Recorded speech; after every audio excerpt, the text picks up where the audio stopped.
जी हाँ दोस्तों, अयोध्या वो शहर है जिसमें रामचंद्र जी ने राजधानी बनाकर 30 वर्षों तक राज किया था। लेकिन अब हर एक भारतवासी का ये सपना बन चुका है कि वो अयोध्या सपरिवार आए और दर्शन करे। और मैं उन्हीं भाग्यशाली लोगों में से एक हूँ जो आज अयोध्या के दौरे पर निकली हूँ। नमस्ते दोस्तों, मैं हूँ स्नेहा।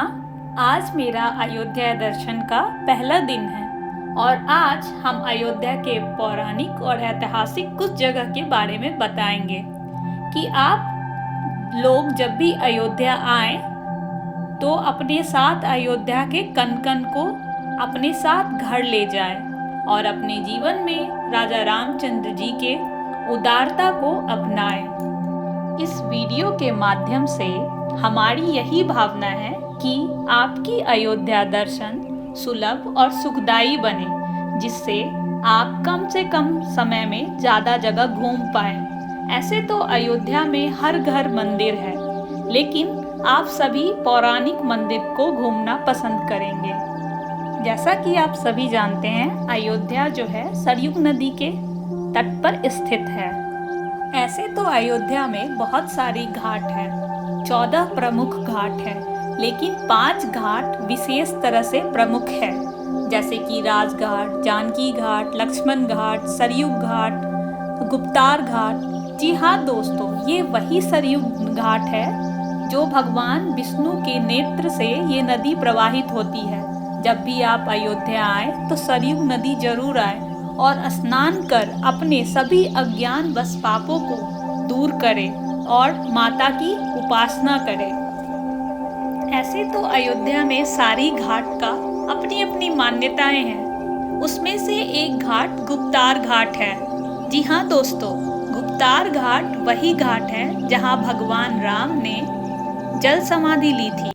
जी हाँ दोस्तों, तो आज नागेश्वर नाथ मंदिर दर्शन करने से पहले मैं आपको कुछ नागेश्वर स्थान मंदिर के बारे में बताना चाहती हूँ। जी हाँ दोस्तों, ये वही नागेश्वर नाथ मंदिर है जो राम की पैरी में स्थित है। आप सीधा सरयू घाट स्नान करके और नागेश्वर नाथ का दर्शन कर सकते हैं। जी हाँ दोस्तों, नागेश्वर नाथ मंदिर की मान्यता है कि इस मंदिर का निर्माण भगवान राम के छोटे पुत्र कुश के द्वारा करवाया गया था। कहा जाता है कि एक बार सरयू नदी में भगवान कुश स्नान कर रहे थे और उन्होंने अपना बाजूबंद खो दिया था, जो कि एक नाग कन्या के द्वारा वापस किया गया था। वो नाग कन्या भगवान कुश पर मोहित हो चुकी थी और वो शिव भक्त थी। अंततः कुश भगवान ने इस मंदिर का निर्माण कराया उस नाग कन्या के लिए। बाबा नागेश्वर नाथ मंदिर भगवान शिव को समर्पित है और माना जाता है कि यहाँ शिवरात्रि बहुत धूमधाम से मनाया जाता है और भगवान शिव का बारात का बड़ा ही महत्व है। शिवरात्रि पर्व पे यहाँ लाखों श्रद्धालु सैकड़ों की भीड़ में बाबा का दर्शन और जलाभिषेक करने के लिए आते हैं। तो आप सब जब अयोध्या आए तो भगवान शिव का दर्शन जरूर से जरूर करें। अयोध्या में एक बार भगवान शिव साक्षात प्रकट हो गए थे और जब जाने लगे तो भगवान राम के पुत्र कुश ने उनसे आग्रह किया कि भगवान आप अयोध्या में ही रुके रहे। भगवान राम में प्रीत रखने वाले भगवान शिव आखिर कैसे श्री राम के छोटे पुत्र कुश की बात का मान न रखते। उन्होंने कुश की बात स्वीकार कर ली और अयोध्या से फिर कभी वापस नहीं गए। तो यही कहानी है बाबा नागेश्वर नाथ की। और बाबा नागेश्वर नाथ हमारे 12 ज्योतिर्लिंग में से एक है। तो जब कभी आप सभी को किसी ज्योतिर्लिंग का दर्शन करने का इच्छा हो तो आप सभी अयोध्या आके जो बाबा नागेश्वर नाथ का दर्शन कर सकते हैं। थोड़ी देर में हम लोग बाबा नागेश्वर स्थान का दर्शन करने वाले हैं। नागेश्वर नाथ मंदिर के ठीक पीछे भगवान काले राम जी का भी मंदिर है, तो आप सभी काले राम का दर्शन जरूर करें। क्या आप सभी लोग काले राम मंदिर के बारे में जानते हैं? जी हाँ दोस्तों, ये वही काले राम मंदिर है जिस पर मुगलों का आक्रमण हुआ था और आक्रमण के समय में श्यामानंद सरस्वती जी महाराज ने मूर्ति को निकालकर सरयुग नदी में प्रवाहित कर दिया था। जी हाँ दोस्तों, सन 1748 में महाराष्ट्र के एक संत सरयुग नदी के तट पर स्नान कर रहे थे, तब उन्हें काले राम भगवान मिले थे सरयुग नदी के अंदर। तो चलिए अब हम लोग हनुमान बाग की तरफ चलते हैं। ये देखिए हनुमान बाग के हनुमान जी है, जो कि पूरा चांदी के से बने हुए हैं। आप सभी हनुमान बाग जरूर हनुमान जी का दर्शन करने के लिए जाइएगा। हनुमान बाग मंदिर के अंदर में भगवान भोलेनाथ, माता दुर्गा और श्री सीताराम जी का मूर्ति सामने स्थापित है। और हनुमान बाग के अंदर 24 घंटा श्री सीताराम जी का उच्चारण होते रहता है। तो आप सभी हनुमान बाग में ठहरने के लिए भी जा सकते हैं। तो चलिए हमारे साथ आप भी थोड़ा सा सीताराम जी का नाम का उच्चारण कर लें।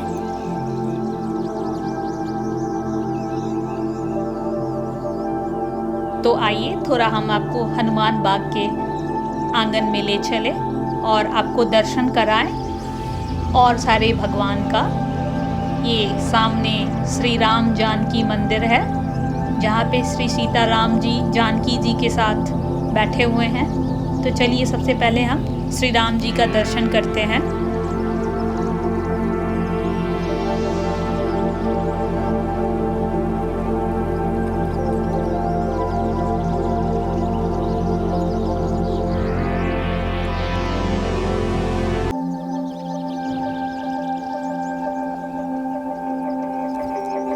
जैसा कि आप सभी जानते हैं, अयोध्या में तो हर घर भगवान राम और माता सीता का मंदिर है।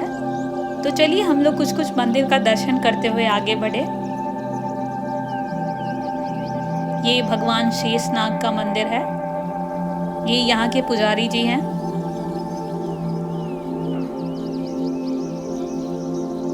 ये हम लोग छोटी छावनी की तरफ आ गए हैं। ये छोटी छावनी का आंगन है और ये सफेद संगमरमर का बना हुआ है।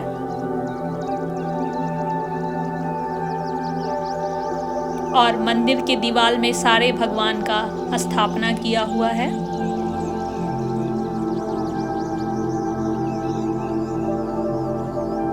और इस मंदिर के दीवार पे बहुत सारा रामायण का संवाद जो है वो हिंदी में लिखा हुआ है।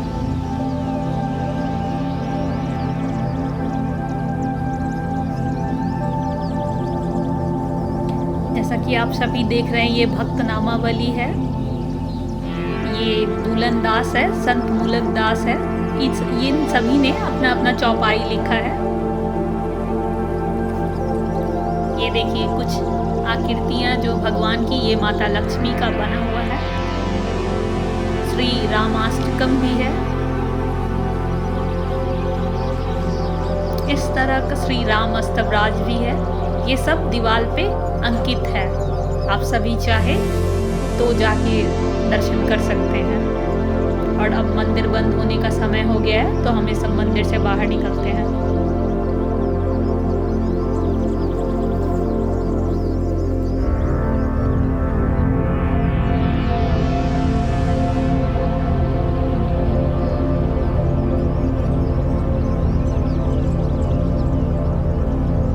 तो अब हम लोग छोटी छावनी मंदिर की तरफ चलेंगे। ये देखिए दोस्तों, ये छोटी छावनी मंदिर है और अब हम लोग छोटी छावनी मंदिर के अंदर प्रवेश करेंगे। छोटी छावनी मंदिर के आसपास हमेशा सिक्योरिटी गार्ड्स रहते हैं। तो चलिए अब हम लोग मंदिर के अंदर चलते हैं।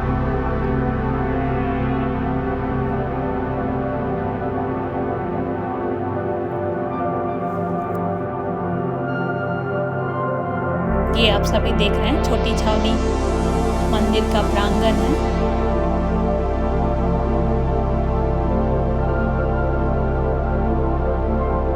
तो चलिए हम लोग मंदिर के भगवान का दर्शन करेंगे और दर्शन करके वापस दूसरे मंदिर के तरफ निकलेंगे।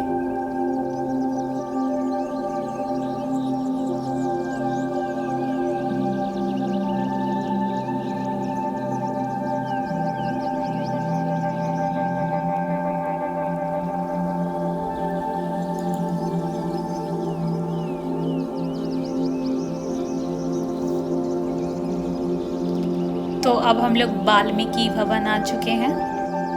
जी हाँ दोस्तों, ये वही वाल्मीकि भवन है जहाँ 24,000 श्लोक दीवारों पर अंकित है। रामनगरी अयोध्या में सैकड़ों मंदिर में प्रतिदिन रामायण का पाठ आयोजन किया जाता है। यह एक ऐसा मंदिर है जहाँ रामायण के सभी 24,000 श्लोक दीवारों पर अंकित है। यह न सिर्फ वाल्मीकि की स्मृति विरासत को दर्शाती है, बल्कि हजारों लाखों भक्त की आस्था का भी केंद्र है। तो चलिए हम लोग सभी वाल्मीकि भवन के अंदर में प्रवेश करेंगे। और ये वाल्मीकि भवन का आंगन है और आप सभी जैसा कि देख रहे हैं ये सभी श्लोक कैसे दीवार पे अंकित है। जी हाँ दोस्तों, ये पूरा महल संगमरमर से बना हुआ है और इस मंदिर की स्थापना भगवान ब्रह्मा जी के आशीर्वाद और प्रेरणा से हुआ था।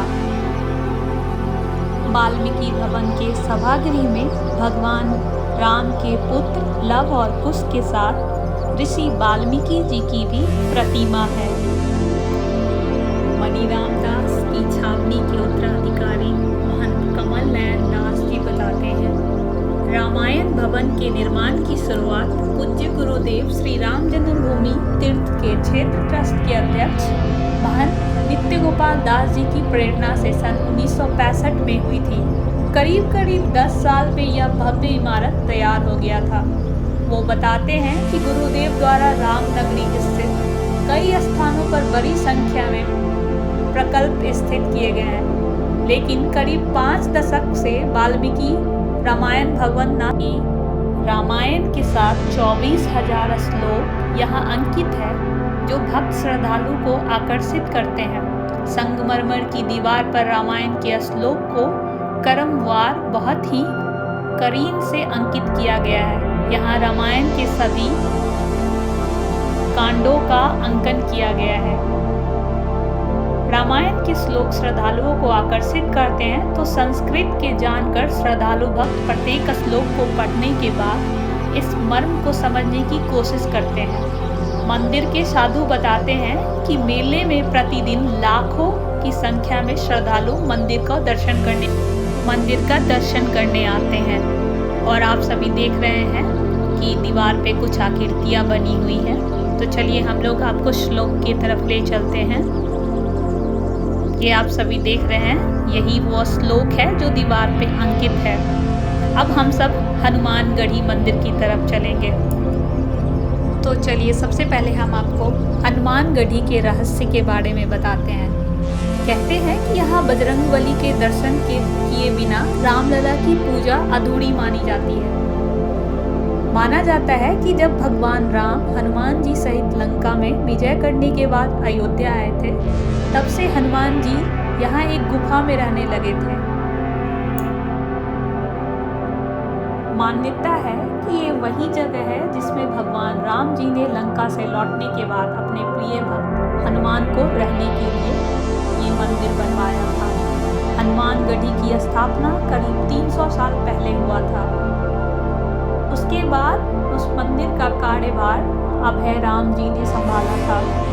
हनुमानगढ़ी कुल 76 सीढ़ियाँ हैं। सीढ़ियाँ चढ़कर आप हनुमान जी का दर्शन कर सकते हैं। हनुमानगढ़ी मंदिर का आकार चारों तरफ किले जैसा है, जिसका प्रत्येक कोना गोलकार है और चांदी से सजा हुआ गर्भगृह है। हनुमान जी अपने युवा रूप माता अंजनी के गोद में स्थित है।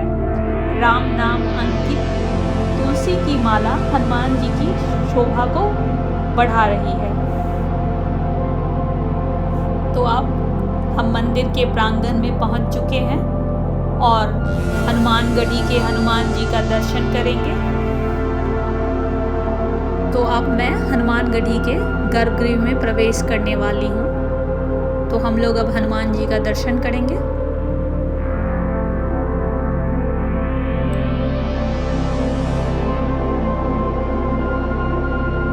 आशा करते हैं कि आप सभी को हनुमान जी का दर्शन सुलभ तरीके से हो गया होगा। और अब हम लोग बाहर की तरफ निकल के मंदिर का दर्शन करेंगे। हनुमान मंदिर के अंदर भी हनुमान बाहु, संकट मोचन, सुंदरकांड, हनुमान चालीसा जैसे चीज़ दीवार पे अंकित है और रामायण के कुछ श्लोक भी। शनिवार और मंगलवार के दिन भारी मात्रा में श्रद्धालु आके यहाँ पे बैठ के हनुमान चालीसा और सुंदरकांड का पाठ करते हैं। और हनुमानगढ़ी के अंदर भगवान श्री राम का भी मूर्ति है। अब इसी के साथ हम लोग हनुमानगढ़ी से बाहर निकलेंगे।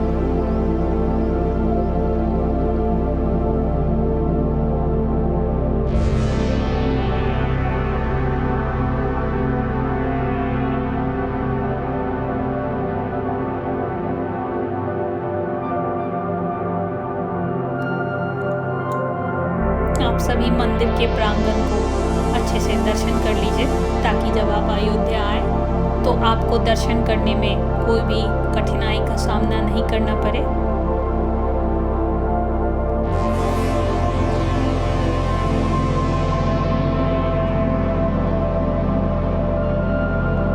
ये मैं हनुमानगढ़ी के चारों तरफ परिक्रमा करके फिर बाहर निकलेंगे। हनुमानगढ़ी मंदिर में लोग हनुमान जी के पीछे तरफ भी सिर झुकाने के लिए जाते हैं।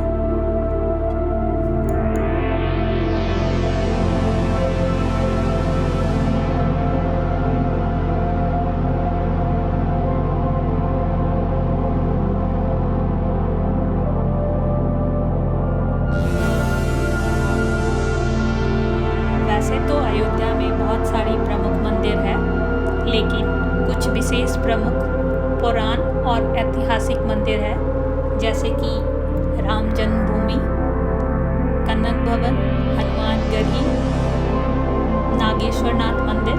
चलिए हम लोग अब संध्या के समय सरयू नदी के तट पे चलते हैं और वहाँ जाके सरयू नदी की संध्या आरती देखेंगे।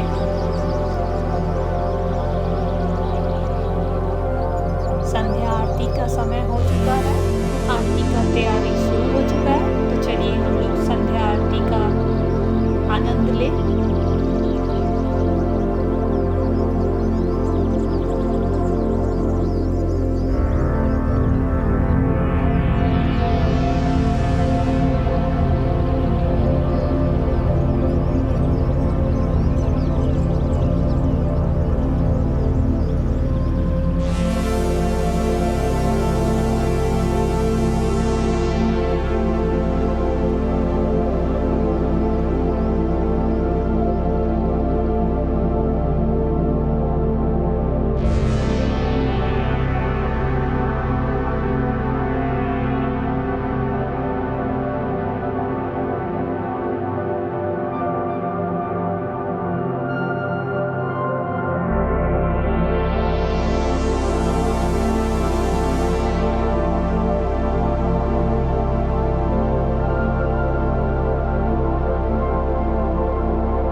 ये वही कनक भवन मंदिर है जो माता कैकेयी ने माता सीता को मुंह दिखाई में दिया था।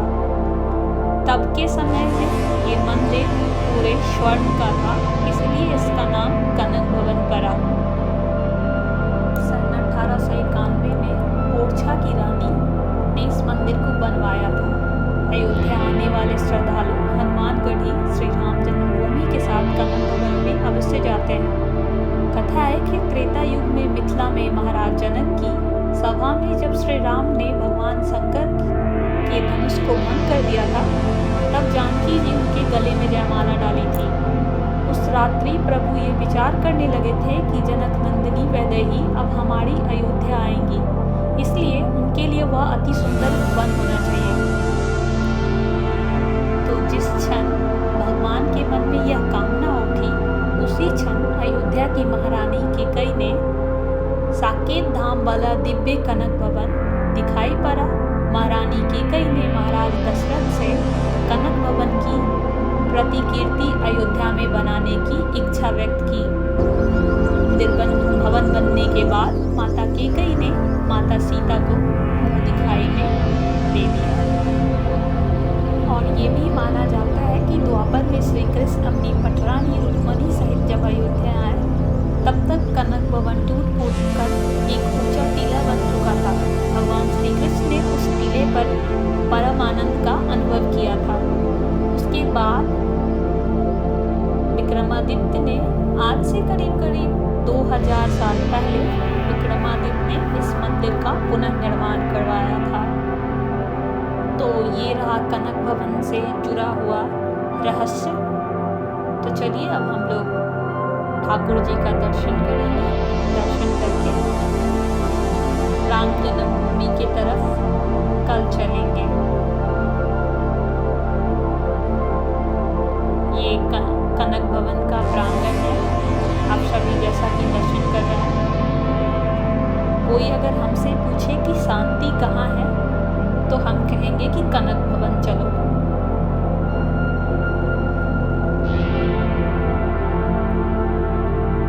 कनक भवन के अंदर भगवान भरत जी का चरण पादुका है। चलिए अब हम लोग ठाकुर जी का दर्शन करते हैं। कनक भवन के अंदर में श्री सीताराम जी का हमेशा मंत्र उच्चारण चलते ही रहता है। बहुत सारे श्रद्धालु बैठ के श्री सीताराम जी का उच्चारण करते रहते हैं। तो चलिए हम लोग कनक भवन का दर्शन करेंगे। हालांकि जब हम मंदिर पहुंचे थे तो उनके शयन का समय हो चुका था और उनके शयन का आरती प्रारंभ होने वाला है। हम लोग अब ठाकुर जी का दर्शन करेंगे। बोलो कनक भवन बिहारी की जय।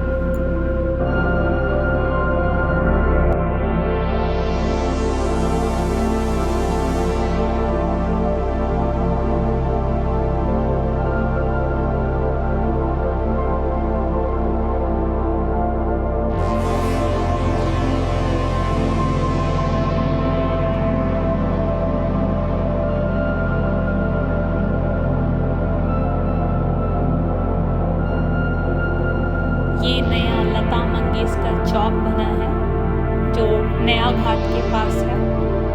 तो आप लोग लता मंगेशकर चौक का दर्शन कर लें।